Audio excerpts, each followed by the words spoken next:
It's live. Hi. We're going to talk to you today about time and feeling pressure. So I'm Elaine, and I'm Jackie. and we're going to just share some of our wise women musings with you. So the question is, do you feel like you have enough time?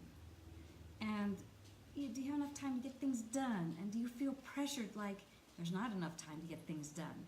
And so we're going to talk about that. And some of what we're talking about with time is boundaries, Yes. personal boundaries, boundaries with others, how those get compromised and affect our usage of time, how they affect our spirit and how we feel about how we're using time, how we get sucked out of all the agreements we've made with ourselves. Not all of them, but I'm being harsh. But how does that work? What are the dynamics that we can do something about? What do we choose to do something about? And in what ways do we break our agreements with ourselves? And what's behind that? Especially Right. around the usage of time. Right.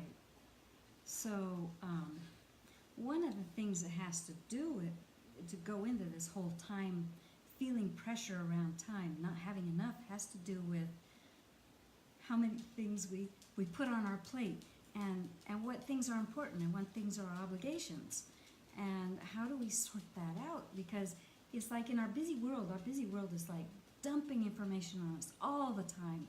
You know, there's Facebook and there's our phone and there's, you know, all sorts of social media, and there's work and there's people and there's friends and there's more Facebook and more phone and more texting. And I mean, it's just like and then there's the news and the media, and it's like, and then it's like we have obligations, you know, we need to go to work, we got to support ourselves, we got kids, we got a spouse, we've got, you know, take care of our house, we've got, I mean, the list goes on and on and on, and it's like, where does it ever stop? Where is there time for me? And listen to how we say that. We've got to do this, we've got to do that.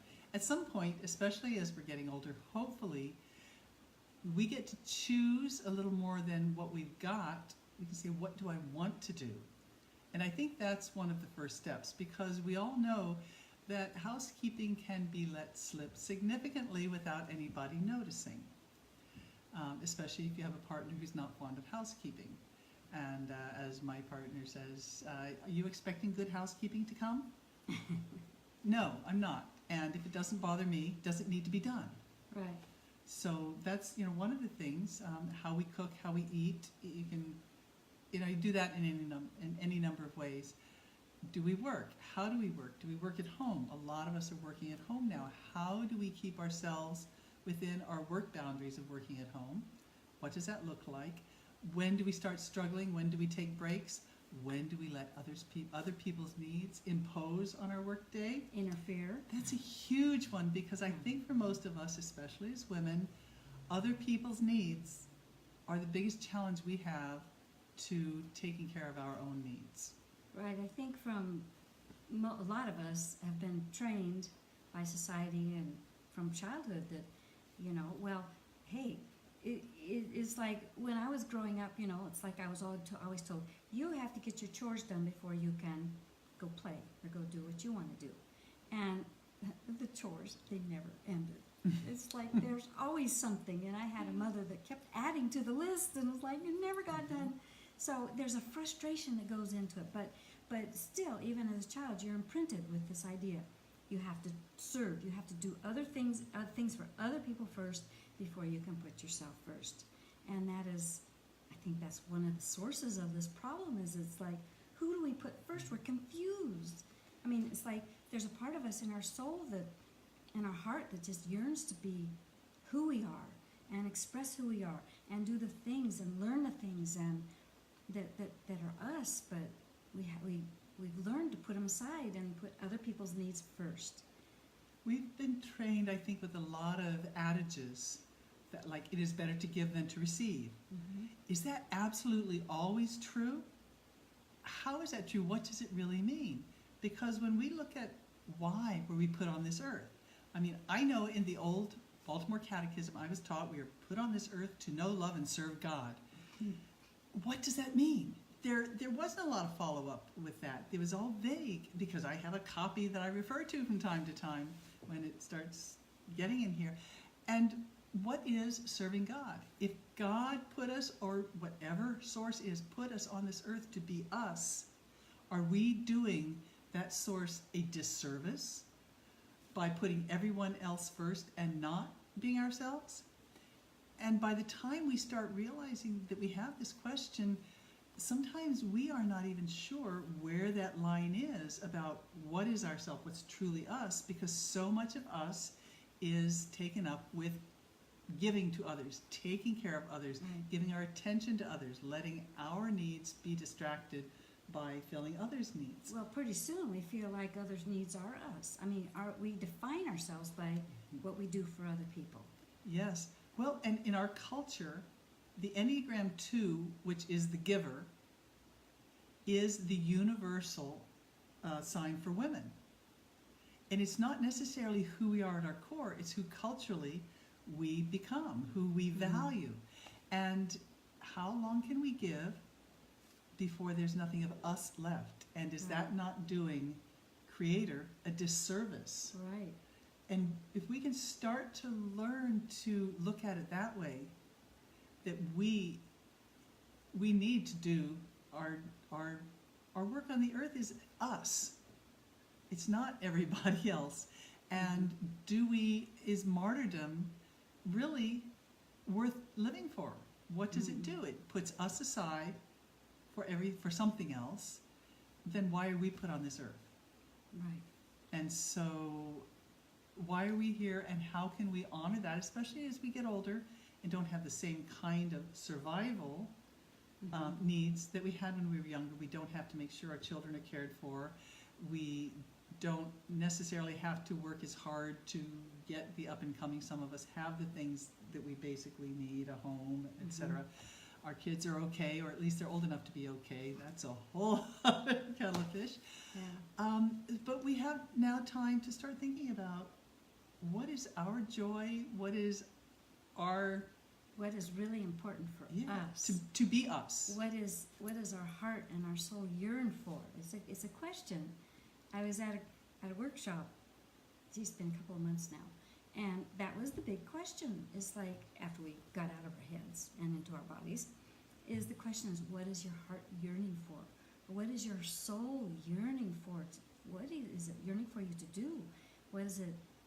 What is it yearning for you to do? How and what's the best step you can take, and the next best step?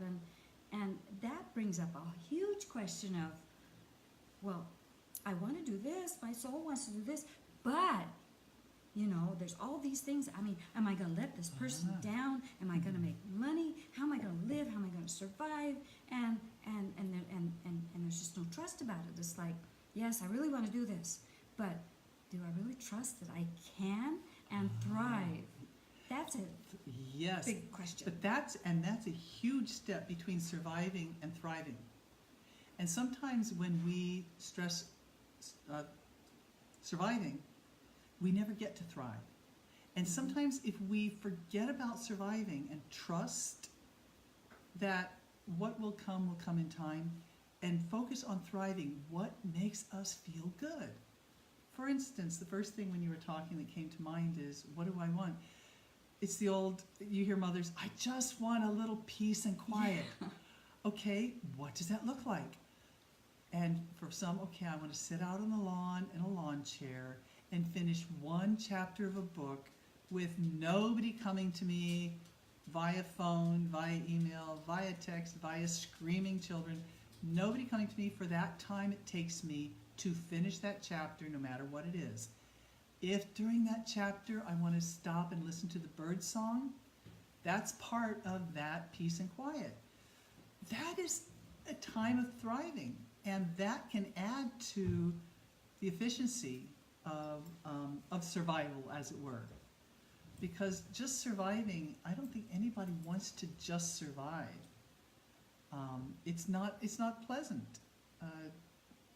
I don't think it's pleasant to just survive. It's not fulfilling. It's not fulfilling. The other thing with time, and the reason I've kind of come up with this whole question about time and the pressure to doing what's fulfilling is as you get older, and you start realizing that the end is somewhere not too far in the distant future, even if it is only 30 years. It's like, I don't know, at least for me, I've got this drive. I've got to live my destiny. It's like I've got to be doing it. I can't just be doing what everybody else wants. It's like this drive gets stronger and stronger and stronger, and it makes me want to rebel against the status quo of what I have lived, and so so it gets down to the choices. It's like, what's important to me? Well, what's important to me is doing things, making choices that fill me with life, that fill me with excitement, and fill me with desire to live. I mean, especially, that's the way I think of that's going to help me age gracefully and get into my 90s and who knows what, And to like yourself. And yeah. And to not constantly feel guilty that you're not something else, you're not doing enough, you're not doing, that you let people down, that you've got, and this whole idea of letting people down. It's rather manipulative when you think about it, because it's not our job. Well, as I would say, well, a lot of us want to lift people up, but we can't do it when we're miserable. We can't do it if we're overworked and worn down. So this whole idea of letting people down, it really only happens when we let ourselves down. Yeah, it really gets down to us first. It absolutely does. And we have not been taught that. It takes us this long to recognize that. Why are we crabby old women? Because there's none of us left. We're living somebody else's shoulds, giving away. We're empty. We're dry vessels because we have given it all away. Speaking of which, so if you look at I've got some elderly cousins that are like mid-90s and higher, and I look at them with admiration, because here they are. I mean, their bodies are getting older and they don't function as well, but they got their marbles. They've got keen minds. They can hold a conversation, and they're interested in life. And one in particular, she walks the dog, even if it's only just half a block, but still, she walks the dog, and she's got a garden, and where she's staying, the person that's taking care of her keeps her busy, and she volunteers, and she's got a social life. I mean, now for some people who are more of a hermit, that might be too much, but still, the whole point is, you have to have something that's meaningful, that gives you, because what it amounts to, and if you take a look at your life, just take a look at your life right now in the things. It's like, when you have to go, like, let's say you have to go do something for somebody, and you kind of really don't want to do it. You'd rather say no, but you feel obligated. So look at your energy level. Do you have the energy? What kind of state of mind are you in about this whole thing? Now take and compare that to when there's something you really want to do. Like Jackie and I went down and saw the tall ships a week, was it just last weekend? I think it was just last Yeah. weekend, yeah. And it's like, that was just so exciting. So, I mean, it's like fills your tank, your life tank. And you have to do things that fill up your tank to give you the energy and the vitality and the great perspective on life. Otherwise, it's like, why live? Otherwise, it's a struggle. And there are enough challenges to make our life struggle. To draw them in, to invite them in, is really not healthy for us. It's not good for us. It's not good for anyone around us. So if we said we'd do something, if we have to go do something, and we really, really don't want to do it, what happens if we call that person and say, I really don't want to do this today? Or whatever, but just say it. This is not working for me. Probably both parties are better off, because it's really obvious when you're doing something you don't want to do. People feel, and you can tell, because someone will keep trying to please you if you're doing something you don't want to do. And they'll get on your nerves because thou doth protest too much. Type of thing. It's like, they know that you don't want to be there. They're not comfortable. So why not cut to the chase and say, I really don't want to do this, whether it's today or whatever. Or I said I'd do this, but today is not working out for me. Or how can we do this a different way so that it really is more comfortable? There are options, but we're so used to just say, we're so used to just doing things because we said we'd do them, or because we agreed to do them. There's a lot of work to be done around that we don't have to just do it like this. We can say, let's do it like this. Let's do it a different way. Let's find a different way to make this work. And to allow our creativity to come out, to allow us to finally do what we said we do or want to do, instead of it just be rote. Because there's nothing as boring as doing something just because I said I'd do it. And there's this reservation that where you don't come out. It's not you. And even though people say, well, that's just life. You have to do things you don't want to do. Is that life? Or is it just something an adage we've said, made up because It fits with society. it fits with society. It fits with what we've been doing. Just because we've been doing it doesn't mean that's the way it's supposed to be. That's just the way life is. Well, then change it. Right? Who wants a life that's you just got to do what you got to do? No, I want a life I got to do what I want to do. That sounds much better. And I can change my mind anytime I want. But it doesn't help when we're doing what we want to do and someone calls or texts that needs something, or from the other room, hon? Yeah. Well, then we're getting into boundaries.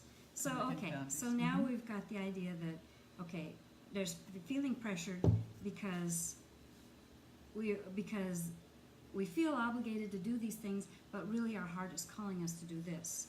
And so how do you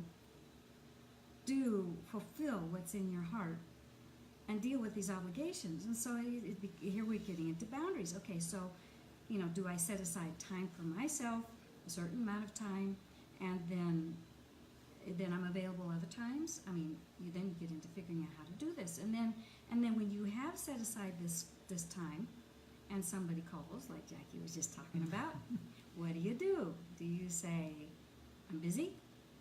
Then maybe you hurt their feelings. Is that your responsibility? Well, it's not my responsibility, but I still, We take it this on. is the old training again. So, Just and I to think boundaries are not as simple as they're put out to be. I think we have a lot of boundaries that we ought to have that we don't have. And we have a lot of things that call us out of our boundaries. And Yes, so like sometimes we have to try things on.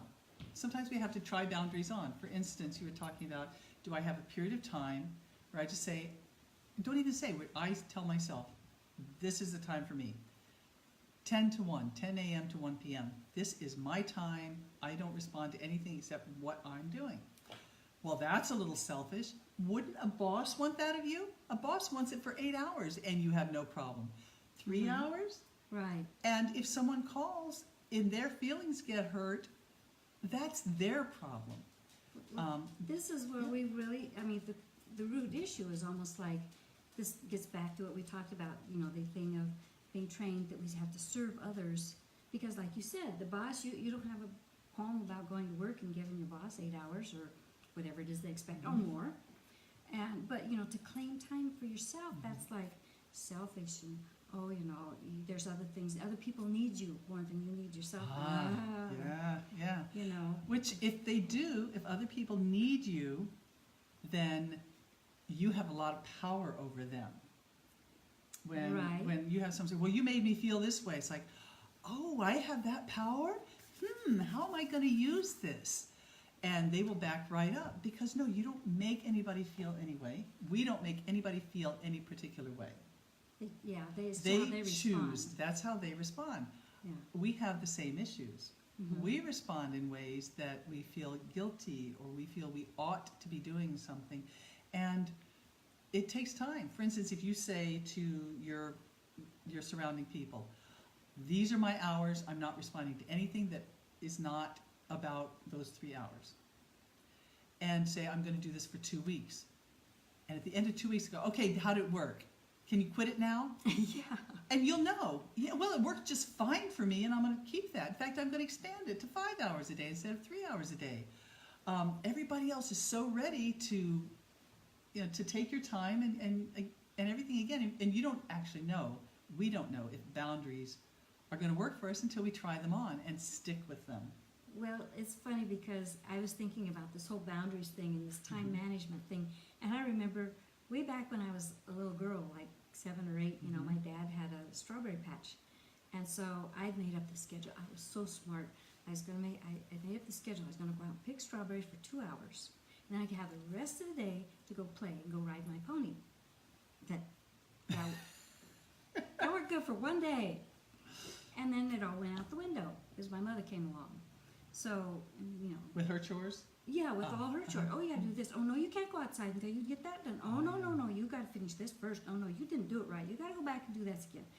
Like, Yeah. And we really internalize that because when they say you got to do this, you must do this, you must. Well, she's a parent. She's an authority figure. So as a child, you kind of like, you think you default to thinking that maybe they know better than you, but it's not always true.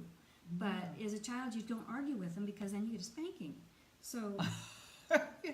Yeah, or even that look that is just as bad as a spanking. Yeah. For people who don't get spankings. Or you don't get the treat that you were wanting to get. So I mean, there's some sort of a consequence for not following what somebody else tells you to do. So even from a very young age, we've learned you do what somebody else wants, and your needs are just, superfluous.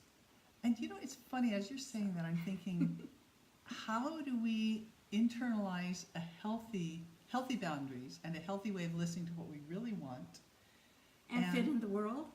Yeah, but even we have no problem fitting into the world. We know with our eyes closed and our hands tied behind our back what the world wants from us, and we can manipulate that a little bit. We're really good at that. But what if we I just totally lost my train of thought.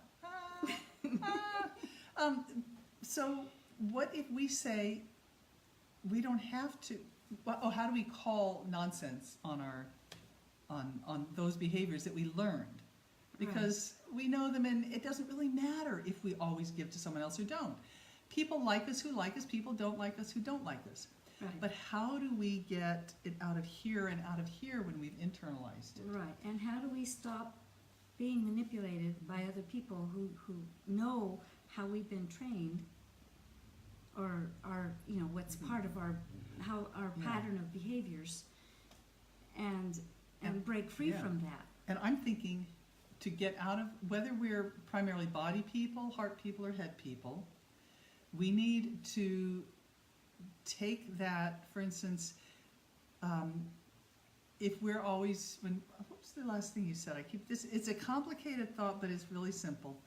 We have to sort of convince ourselves, which is if our heart always goes out to people, we have to find a way to make our heart come back to us as well. Right. To, even if it's imagine like, oh, that poor person, imagine our heart swelling for us because we're so grateful we are who we are, whatever, that person has their path to travel. And we can't fix it for them. We can't change it for them. Right. No matter what we've been taught in our catechism, we can't fix the world. We can't save people for God. It doesn't happen that way. Have to be role models. Show them how to do it. And in the role model, it's not give. It's like be. Right. So we have to find a way that feels right for us. We don't necessarily know what that feels like because we've spent so much of our lives doing what is expected of us, doing what we're supposed to do. So how do we feel right about being ourselves? Mm-hmm. What helps us? What can help us with that, right? Well, I've done a lot of study. I mean, that's a loaded question. I've done a lot of studying about trying to understand who I am and the things that make me different from other people. So, and then all the philosophies and stuff. So, I mean, there's a fine line because we're all one. We're all the same. We're all same energy, but we just are different expressions of it. And so, what makes me unique and different, and how and the way I can go out and serve other people is what makes Jackie different, and the way she serves people. I mean, for example.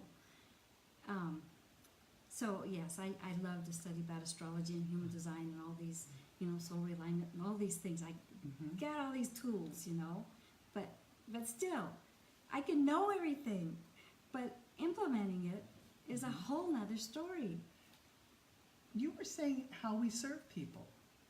right? Even, I mean, yes, I think we feel good when we can help people by doing what we love.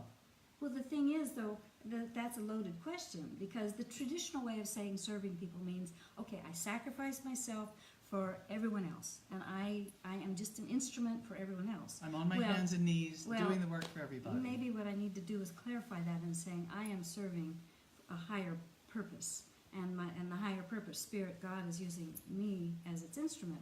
Now, I like that idea. But the thing is, the only way I can serve is by me knowing and taking care of myself. And when we do that, when we're doing good to ourselves, people want more of that. Right, it's a natural, it's People an are drawn energy to us, thing. yeah. It's like, it's like when you're angry about something, people kind of like say, oh, Yeah. she's angry, we don't want to get around Or her. if you're doing something you don't want to do, Yeah. that same kind of energy Yeah. exists.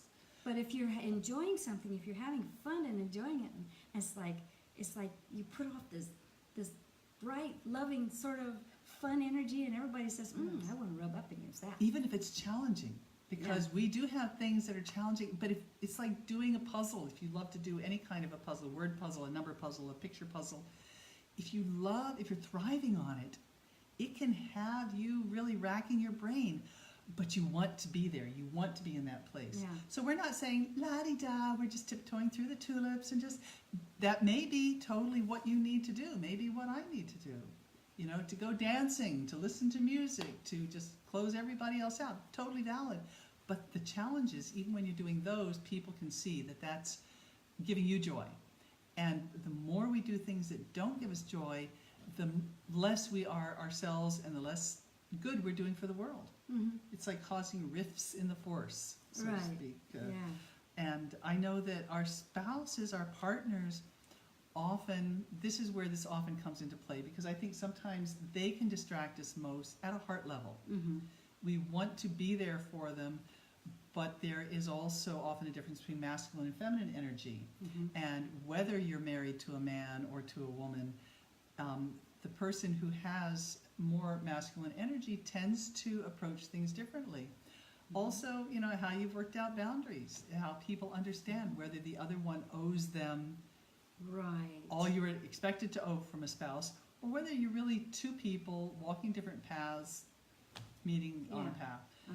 Yeah. And that's another conversation for another time, I think. Yeah. But I think, how do we control our own time, or how do we best use our own time? Right. A lot of it is about boundaries, because some people, it's easy if you get lost when you turn on Facebook. Mm-hmm. You simply don't turn on Facebook. Facebook is not going to call you. Mm-hmm. You turn off email. It's not going to turn itself back on. Right. But I think people who live with us, people who are around us, people who can turn themselves on and off, are the biggest distractions. Right. The people close to us. People close Yeah. to us. So how do we use our time? How do we manage our time? And first, I think, Well, I think it gets down to, well, first of all, we have to find out what's important. So, I know, so now it's like we got our list of obligations, and we got our list of what does our soul yearn for. And you can't just go from here to here, just like that, not unless somebody dies or something like that. But, so it's a transition, so you have to like pick one, kind of like one item from each list and say, okay, I'm going to give time to this, and then I'm going to give time to this, and then you get into the hard part of honoring what you chose and following through with what you chose, because somebody's always going to be nipping at your heels, wanting to pull you back away from it, and it's like you have to say, you have to have the courage to hold true and hold fast and be determined that this is where I'm going and this is where I'm going. That's called boundaries, isn't it? Yeah, It it is is. called I guess boundaries. boundaries is Yeah. like knowing clearly your intention and just saying, well, this is where I'm going. I'm sorry, but I'm not going that way. And that it still holds, if you have to do something, if this is your joy and this is something you have to do, sometimes it's a matter of simply reframing how you're going to approach that. Instead of saying, I don't want to do this, I do want to do this, okay, how can I get this done while not violating this part? And sometimes that's reframing, and sometimes we need help with that. Sometimes we need someone who's not so close to say, have you ever tried doing it this way?